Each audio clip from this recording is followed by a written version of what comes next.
तो जय हिंद दोस्तों, मैं यहाँ आपको बताने वाला हूँ ट्रांसपोर्ट लाइफ, ट्रक लाइफ और ड्राइवर से जुड़ी प्रॉब्लम्स के बारे में कि इंडिया में ट्रांसपोर्टरों को, ट्रक मालिकों को और ट्रक ड्राइवरों को क्या क्या प्रॉब्लम फेस करना पड़ती है, कौन कितना ईमानदार है, कौन कितना बेईमान है और इस बिजनेस, इस धंधे में कितना क्या प्रॉफिट, कितना क्या लॉस है। सारा कुछ मैं आपको अपने इस चैनल पे डिटेल बाय डिटेल बताता जाऊंगा। तो आप मुझे सब्सक्राइब कर लें मेरे चैनल को और सपोर्ट बनाए रखें, क्योंकि अब इस चैनल पे इसी तरह की वीडियोस आती रहेंगी और जिससे आपका नॉलेज बढ़ेगा कि ट्रांसपोर्ट लाइफ, ट्रक लाइफ और ड्राइवर की लाइफ में क्या कुछ होता है। तो आज हम एक मुद्दे पे बात करने वाले हैं और वो मुद्दा है ट्रांसपोर्टरों का और ट्रक मालिकों का भाड़े को लेके।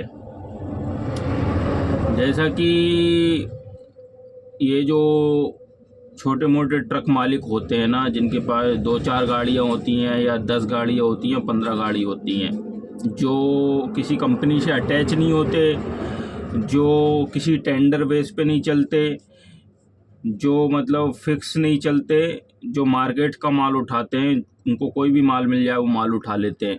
जो इस तरह के मोटर मालिक होते हैं ना, अपनी गाड़ी को ऐसे चलाने वाले कि कोई भी माल मिल जाए, कहीं का भी माल मिल जाए वो माल उठा लेते हैं। हम उन मोटर मालिकों की कंडीशन और उनके साथ जो धोखाधड़ी होती है उसके बारे में बात करने वाले हैं। अब ये जो मार्केट पे अपना ट्रक चलाते हैं मोटर मालिक लोग, जो छोटे मोटर मालिक होते हैं जो कोशिश करते हैं इस लाइन में अपना धंधा स्थापित करने की, वो चलते हैं ट्रांसपोर्टरों के थ्रू। यानी कि वो किसी ट्रांसपोर्टर को पकड़ेंगे, उससे बोलेंगे कि हमारी गाड़ी लोड करवा दो, बदले में हम तुम्हें कमीशन देंगे। तो वो ट्रांसपोर्टर क्या करता है कि वो गाड़ी लोड तो करवा देता है, वो कमीशन भी लेता है, जो भी भाड़ा होता है उसका भाड़े के हिसाब से 1000 रुपये, 1500, 2000, 3000 भाड़े के हिसाब से जो भी उसका कमीशन बनता है वो कमीशन तो लेता है।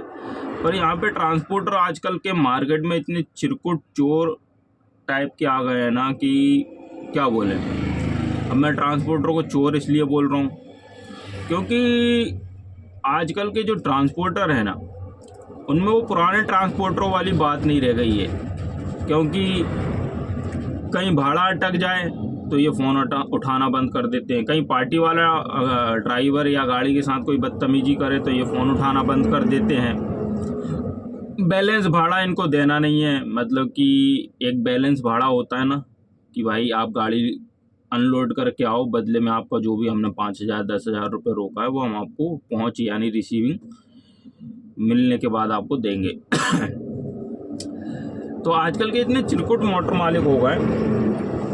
तो हम भाड़े की बात कर रहे थे कि जैसे कि अब मैं मान लेता हूँ एक ट्रक मालिक हूँ, मैं किसी ट्रांसपोर्टर के पास गया, मान लो मैं दिल्ली से अपना ट्रक चलाता हूँ, तो मैं दिल्ली के किसी ट्रांसपोर्टर के पास गया और मैंने उनको बोला, अगर वो मेरी जान पहचान का है, कि भाई आप मेरी गाड़ी लोड करा दो बेंगलोर की, तो वो बोलेगा ओके करवा देते हैं। अब उसके पास बेंगलोर का कोई माल आया, क्योंकि वो लोग कंपनियों से अटैच होते हैं तो कंपनी उनके भरोसे माल देती है हमको। अब बेंगलोर का कोई माल आया तो वो कंपनी उसको बोलेगी ट्रांसपोर्टर को कि भाई बेंगलोर का माल है, 1 लाख रुपये भाड़ा है, मुझे 10 टायर का ट्रक चाहिए, 10 चक्कर ट्रक चाहिए। ट्रांसपोर्टर बोलेगा ओके मिल जाएगा। अब वहाँ से तो उनका जो भी डील था हो गई।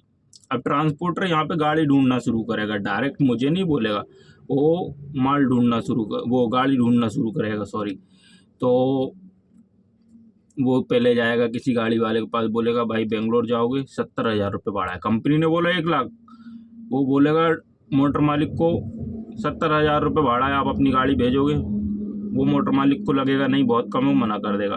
तो ट्रांसपोर्टर को लगेगा शायद कम है तो 5,000 बढ़ा देगा, दूसरी गाड़ी वाले को 75 देगा, तीसरी गाड़ी वाले को 80 देगा। ऐसे करके फिर वो मेरे पास आएगा, मुझे बोलेगा भाई 85,000 रुपये भाड़ा है, जाओगे क्या। अब मुझे लगेगा यार मैं तो खड़ा हूँ, मेरी गाड़ी की किस्त भी मुझे देना है, तो मैं चला जाता हूँ।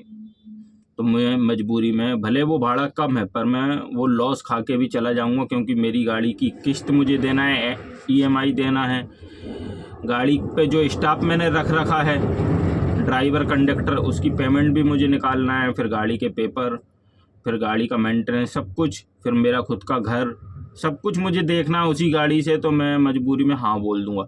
अब 15,000 रुपये ट्रांसपोर्टर ने वहाँ खा लिया, ठीक है। गाड़ी लोड होने के बाद 3 से 4,000 रुपये वो कमीशन भी लेगा, क्योंकि दिल्ली से बेंगलोर का लंबा ट्रिप है, भाड़ा अच्छा है, तो कम से कम इतना कमीशन वो लेगा।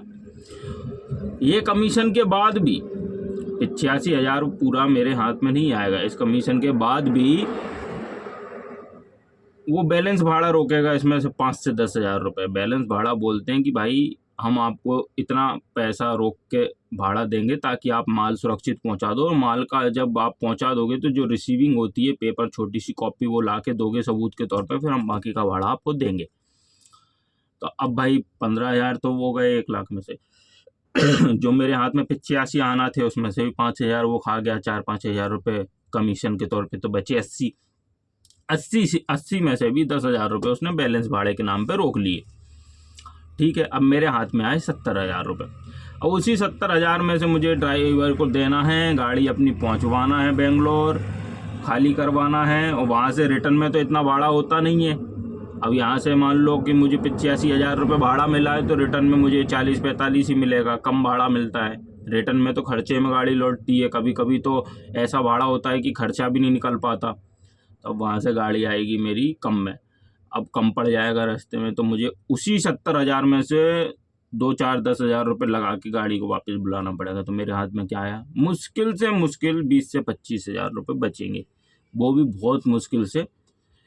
और फिर उसके बाद क्या होता है, हम वो जो रिसीविंग माल खाली करा है बेंगलोर में, उसकी रिसीविंग जब हम उस ट्रांसपोर्टर को जाके देते हैं, वो कहते हैं ठीक है आज आपका भाड़ा डलवाता हूँ, कल डलवाता हूँ, परसों।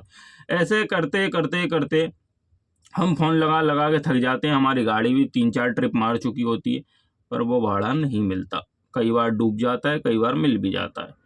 तो आजकल के ट्रांसपोर्टर इतने चोर हो गए हैं, ये जो मोटर मालिक बर्बाद हो रहा है ना, इनकी गाड़ियाँ खिंच जा रही हैं, फाइनेंस वाले उठा ले रहे हैं, फाइनेंसर, और बेचारों की किस्त नहीं भरा पा रही। इन सब का ज़्यादातर श्रेय जाता है आजकल के ये चिरकुट और धोखेबाज झूठे उनको ट्रांसपोर्टरों को। तो ट्रांसपोर्टर की ये कहानी हो गई है मार्केट में। इसलिए भारत के अंदर ना ट्रकबाजी, मोटरबाजी, गाड़ी लाइन का ना बहुत बुरा हाल है। जो बेचारे पुराने हैं, जिनका घर परिवार में सपोर्ट है, ज़मीन जायदाद वाले, पैसे वाले, वो थोड़ा बहुत चला भी पा रहे हैं, वरना जो कोशिश कर रहा है ना सिंगल मोटर मालिक 1-2 गाड़ी लेके मार्केट में चलाने की, उसको तो ये ट्रांसपोर्टर ही बर्बाद कर देते हैं, उसको तो ये ट्रांसपोर्टर ही बर्बाद कर देते हैं। तो ये कंडीशन है आजकल के ट्रांसपोर्टरों की कि ट्रांसपोर्टर इतने चोर हो गए हैं। अब आप कैसे कर लोगे गाड़ीबाजी, बहुत मुश्किल है। तो ये था आज का टॉपिक। अगर आपको मुद्दा पसंद आया हो तो लाइक, शेयर, सब्सक्राइब कर देना। मिलते हैं आपको नेक्स्ट मुद्दे के साथ, नेक्स्ट टॉपिक के साथ, क्योंकि ये ऐसी लाइन है ना, इसमें बहुत सारे ऐसे मुद्दे हैं जो सबको जानना चाहिए, और मैं 1 बाय 1 सबको बताता जाऊंगा। क्या पता किसी का भला हो जाए, कोई गाड़ी लेने का सोच रहा हो या कोई ट्रांसपोर्ट खोलने का सोच रहा हो। मैं किसी एक को ही टारगेट नहीं करने वाला हूँ अपने इस चैनल पे। मैं सबकी कमियाँ निकालूंगा, सबकी भलाइयाँ भी, अच्छाइयाँ भी बताऊंगा। मतलब ना मेरे को किसी को अच्छा साबित करना, ना बुरा, जो है तो वो बताऊंगा। तो हो सकता है मैं नेक्स्ट टॉपिक में ये बताऊँ कि कई ट्रांसपोर्टर अच्छे भी होते हैं जिनने मोटर मालिक को मोटर मालिक बनाने में मदद की है। तो मिलते हैं आपको नेक्स्ट टॉपिक पे, नेक्स्ट मुद्दे पे, नेक्स्ट वीडियो। तब तक के लिए बाय बाय, जय हिंद।